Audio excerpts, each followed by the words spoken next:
Nimmst du noch? Was machst denn du eigentlich da hinten?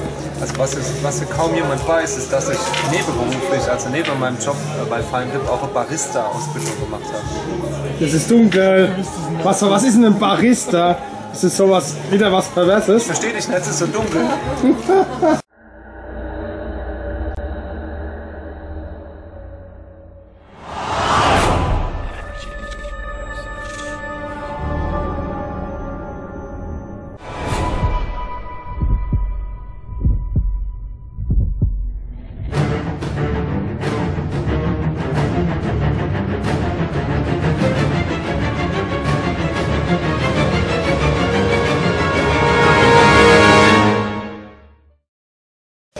Ich habe jetzt erstmal einen Probekaffee gemacht, weil du sagst ja immer, du trinkst nichts, was ich nicht vorher probiert habe. Ja. Habe ich jetzt gemacht. Und ist gut. Also für dich langt's. Nee, wirklich. Magst du einen Kaffee? Ja, ich hätte gerne einen Kaffee. Christoph? Ja. Christoph, erzähl mal ein bisschen was. Wo sind wir heute? Also wir sind heute in Kapsweier. Das ist kurz vor der französischen Grenze. Am Kaktusmuseum. Nee, was? In der Nähe vom Kakteenland. Kakteenland. Ja, ich habe gelesen Kackfeenland, aber das kann nicht sein. Und dann war es aber Kakteenland. Wenn wir ein bisschen weiterfahren noch, sind wir in Wissembourg, was voll die schöne Stadt ist. Da hätte ich jetzt lieber gespielt, aber Kapsweier ist okay. Aber Wissembourg können wir doch auch mal spielen. Ich find's geil. Ich find's richtig gut, in Wissembourg zu spielen. Weißenburg, sagt man. Ich mache da jetzt gerade einen Kaffee. Ja, mach mal. Das kann aber nur ein Barista so richtig gut machen. Deswegen habe ich die Ausbildung noch Abendschule gemacht. Volkshochschule. Also Kaffee Wodka! Zu meinem Job gehört es aber nicht, das zu ertragen.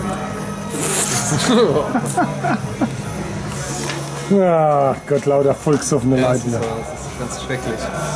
Okay. So. Also genau, Kapsweier, Halloween.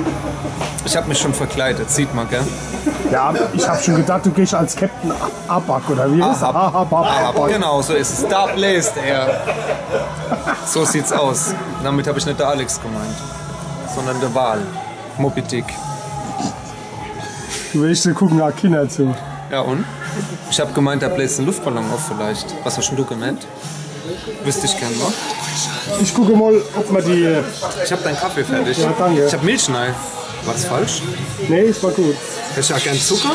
Ja, alles gut. Ja, Jetzt telefoniert er. Wir machen eigentlich gerade ein Interview, ne? Und der wo bist denn telefoniert. du? Ja, uff. Der Christoph hat eben gesagt, dass wir in Kapsweier sind. Wie kommt man eigentlich... guck mal, da sieht man sogar die Popel, warte mal. Kapsweier. Hast du gewusst, dass es so einen Ort gibt überhaupt? Kapsweier? Nein. Das ist aber mit in der Pals, gell? Nee, das ist so der letzte Außenposten. Aber es gibt noch einen anderen Punkt. Ja, was einer? Der Fußgönnermann. Oh, Fußgönnheim. Ja. Ja, also das heißt noch Kapsweier ist dann Fußgönnheim drin. Genau. 11.11. Gibt es überhaupt noch Karte? Wenige Restkarten. Wow, das heißt, was mache ich, wenn ich keine Karte habe und will unbedingt auf den Auftritt? Weinen. Ja, aber ich möchte unbedingt am 11.11. dabei sein. Und es gibt aber nur noch Retschkarte. Dann überweist bei den Franken einen Tausender und schreiben auf die Gästeliste. Ehrlich? Oh, habt ihr gehört? Also beeilt euch, wenn's noch, wenn ihr keinen Tausender bezahlen wollt an der Franken, Genau. beeilt euch. Es gibt wirklich nur noch Retschkarte. Ja. Sonst habt ihr halt gelitten. Für 500 bei Monji. Ja, 500 bei mir. Bei ihm kostet es 1000. Also meldet euch einfach. Du bist schon ziemlich Geschäftsmann, Ich oder? lebe auf kleinem Fuß. Ah, okay.